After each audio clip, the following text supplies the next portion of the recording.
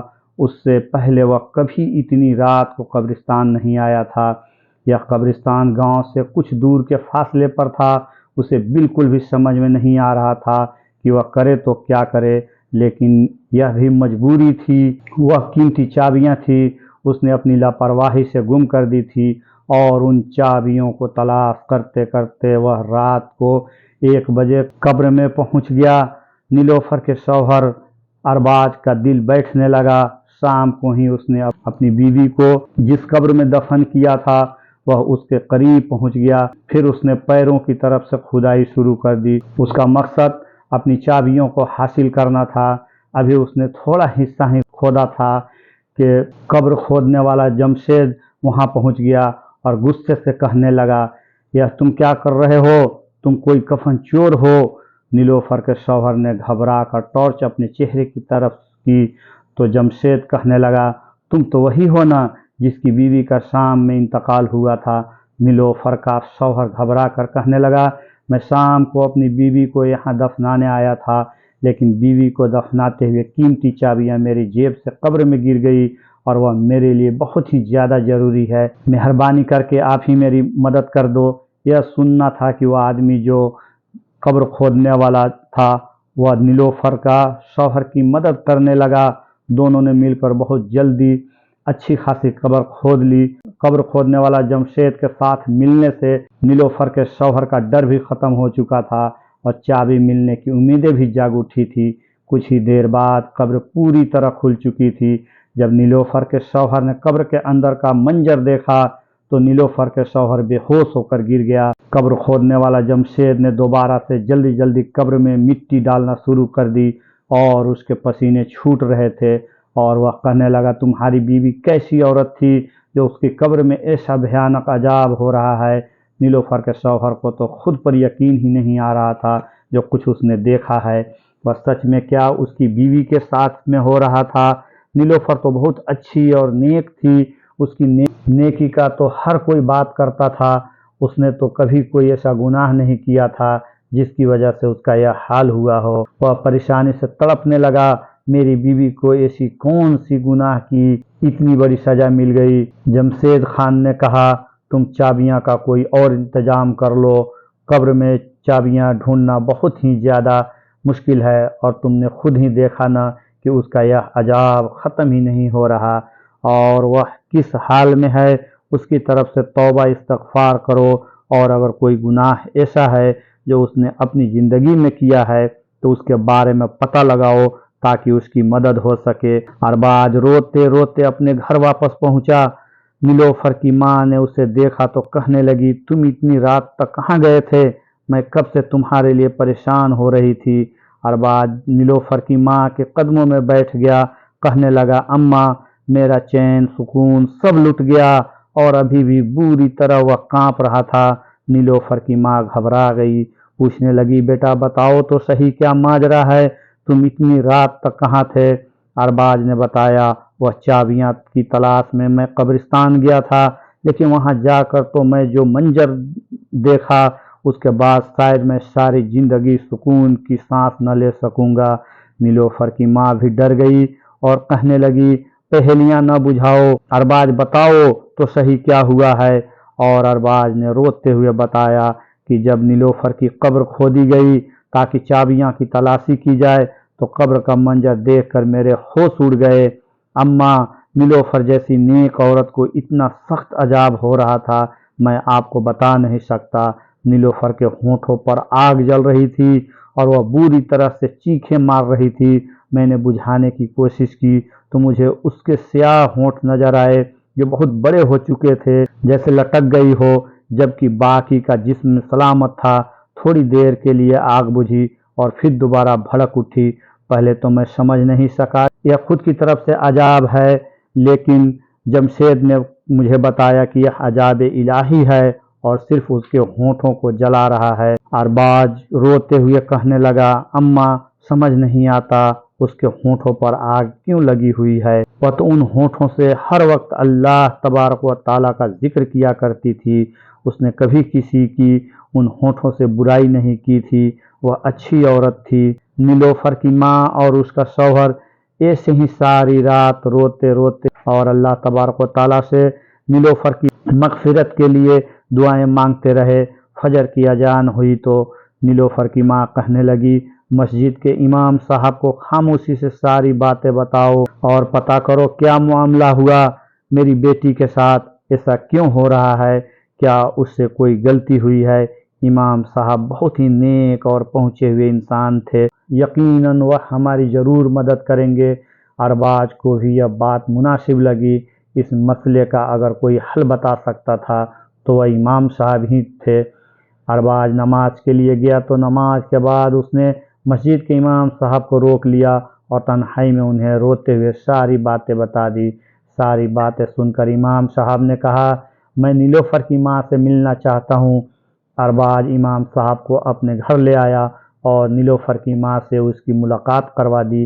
امام صاحب پوچھنے لگے، اماں بتاؤ، نیلوفر کہیں کسی کی چگلی تو نہیں کرتی تھی یا کوئی ایسا گناہ جو اس کے منہ سے ہوتا ہو؟ نیلوفر کی ماں کہنے لگی، نہیں، میری بچی صرف سلائی کا کام کرتی تھی، اسے اتنی فرصت کہاں کہ وہ پڑوس میں جائے یا اپنے سہیلیوں کو اپنے پاس بلائے۔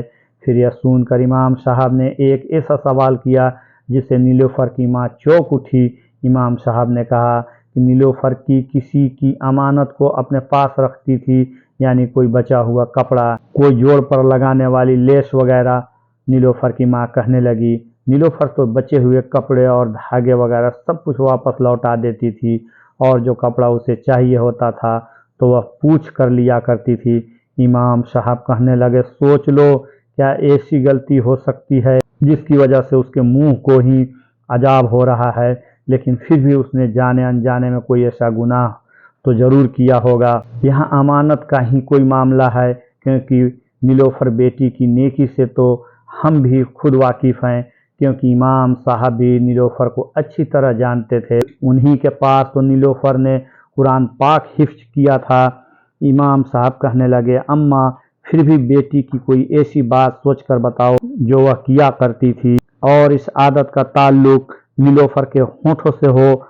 نیلوفر کی ماں بہت سوچ بچار کر کے کہنے لگی کہ اس کی ایک عادت سے مجھے بڑی چیڑ تھی، وہ کینچی کے بجائے اپنے منہ سے دھاگا توڑتی تھی اور پھر دھاگے کا جو ذرا ریشہ اس کے منہ میں یا ہونٹوں پر رہ جاتا اسے دانتوں سے چبا کر نکال دیتی تھی۔ اس کا منہ چلتے ہوئے دیکھا، لیکن وہ بار بار کینچی نہیں اٹھاتی تھی، منہ سے دھاگا کھینچ کر توڑ دیا کرتی تھی۔ بہت بار میں نے اسے سمجھایا کہ اس طرح ہونٹ بھی کٹ سکتا ہے، لیکن وہ اپنی عادت میں پکی ہو چکی تھی۔ یہ سنتے ہی امام صاحب کہنے لگے، تو پھر ہو سکتا ہے کہ یہ عذاب اسی دھاگے کی ذرے کی وجہ سے ہو، کیونکہ جب نیلوفر کی موت ہوئی تھی تو اس سے پہلے وہ کپڑے سلائی سے اٹھ کر سیڑھیوں کی طرف گئی تھی۔ شاید اس کی موت کے وقت وہ دھاگے کا ذرہ اس کے منہ میں رہ گیا ہو اور اس دھاگے کی وجہ سے اس پر عذاب ہو رہا ہو۔ سلائی کے بچے ہوئے سامان کے ساتھ دھاگا کے ایک ذرہ سا ٹکڑا بھی اس شخص کی امانت کہلاتا ہے جو کپڑوں کی سلائی کے پیسے دیتا ہے۔ ساری بچی ہوئی چیزوں کی طرح دھاگا اور دوسری چیزوں بھی واپس کرنا بہت ہی زیادہ ضروری ہوتا ہے۔ بہتر ہے کہ آپ لوگ اس کی مغفرت کی دعا کریں، اور جو لوگ بھی نیلوفر سے کپڑے سلواتے تھے ان سب سے بات کر کے نیلوفر کی عادت کے بارے میں بتائیں اور اس کے لیے معافی مانگ لے۔ یہ سن کر نیلوفر کی ماں بہت زیادہ پریشان ہوئی۔ بعض یہ تو بہت معمولی سی بات تھی، لیکن اس کی وجہ سے نیلوفر کو اتنا سخت عذاب ہوگا یا ان کے وہم و گمان میں بھی نہیں تھا۔ پھر نیلوفر کی ماں نے ان سب لوگوں کو اپنے گھر میں جمع کیا جن کو نیلوفر کپڑے سلتی تھی، اور سب کو نیلوفر کی اس چھوٹی سی عادت کا بتا کر نیلوفر کی مغفرت کے لیے ہاتھ جوڑے، لیکن یہ کوئی ایسی بڑی بات تو نہیں تھی، اس لیے سب نے فوراً معاف کر دیا۔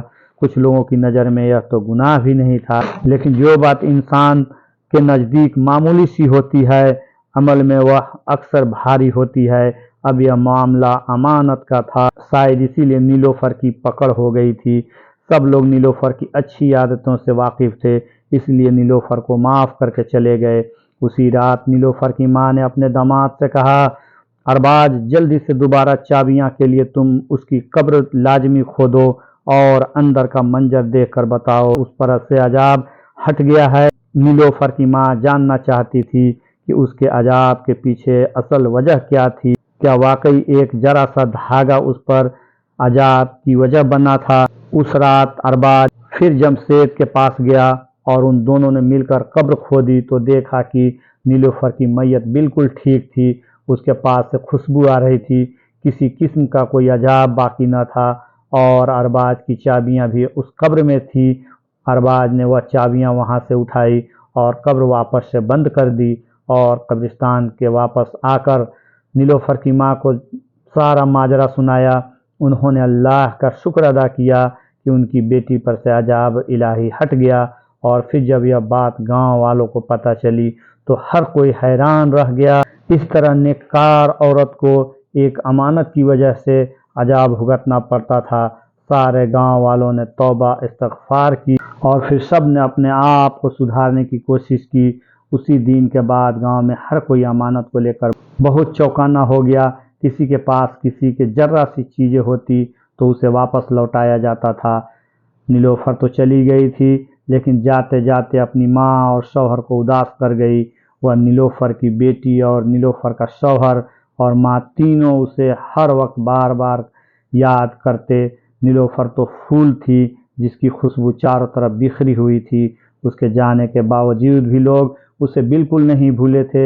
وہ اپنے اچھے اخلاق کی وجہ سے سب کے دلوں میں آج بھی زندہ ہے۔ وہ اب جنت کے کسی اعلیٰ مقام پر ہوگی۔ جو چھوٹا سا گناہ اس سے ہوا تھا اس کی سزا وہ بھگت چکی تھی۔ کہنے کو تو یہ صرف معمولی سی بات ہے کہ چھوٹا سے دھاگے کا ٹکڑا منہ سے توڑنے پر اس کے ریشہ منہ میں رہ گیا، جسے نیلوفر چبا کر تھوک بھی دیا کرتی تھی، لیکن اکثر سلائی کرنے والی عورتوں کے ساتھ مردوں کے ساتھ یہی معاملہ ہوتا ہے۔ بہت سے عورتوں اور مردوں کو میں نے خود دیکھا ہے کترتے ہوئے، لیکن کیا کبھی کسی نے سوچا ہے کہ اس کی وجہ سے بھی انسان کو اللہ تبارک و تعالیٰ کے آگے جواب دینا ہوگا؟ یہ ذرا سے دھاگے کا ریشہ بھی امانت کا ایک حصہ ہے، اور یہ معاملہ قبر تک جائے گا، اور اس طرح سے لاپرواہی کی وجہ سے بھی اللہ تبارک و تعالیٰ کا عذاب ہوگا۔ اس لیے آج کی یہ ویڈیو ہر اس شخص کے نام ہے جو سلائی کڑھائی کا کام کرتا ہے۔ اگر آپ بھی ایسی کوئی غلطی کرتے ہیں تو خدا رہے ایسی کوئی غلطی نہ کریں، اور اس ویڈیو میں صرف سلائی کڑھائی کرنے والوں کے لیے نہیں بلکہ تمام انسانوں کے لیے ہے جو کہ امانت میں خیانت کرتے ہیں، جانے یا انجانے میں۔ اللہ سے مغفرت کی دعا کریں اور کوشش کریں کہ ہمارے ہاتھوں اپنی گناہ، اپنی کسی کا امانت میں خیانت نہ ہو۔ دوستو، آج کی ویڈیو میں بس اتنا ہی، ملتے ہیں پھر ایک نئی ویڈیو کے ساتھ۔ تب تک کے لیے آپ اپنا اور اپنوں کا بہت زیادہ خیال رکھیے گا۔ السلام علیکم رحمۃ اللہ وبرکاتہ۔ اللہ حافظ۔